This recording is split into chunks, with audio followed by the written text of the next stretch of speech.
এই রেসিপিটা একদম মশলা ছাড়াই বানাবো।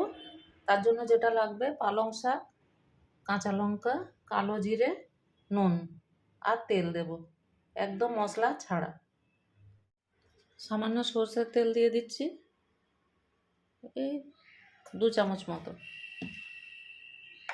এবার কালো জিরে, কাঁচা লঙ্কা ফোড়ন দেব। এতে কোনো রকম হলুদও দেবো না, কিচ্ছু দেবো না। একবার বানাবেন, খুব ভালো লাগে। এবার শাকটা দিয়ে দিলাম। শাকটা দিয়ে এবার একটু নুন দিয়ে দিচ্ছি।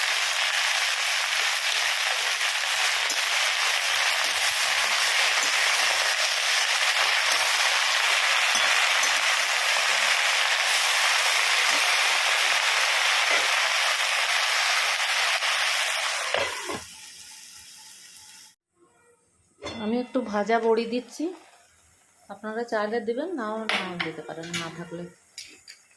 ভাজা বড়িটা দিলে আরও ভালো লাগবে। বড়ি না থাকলেও অসুবিধা নেই, এভাবে বানাবেন। একটু ঢেকে দিই, বড়িটা সেদ্ধ হোক। এই যে হয়ে গেছে,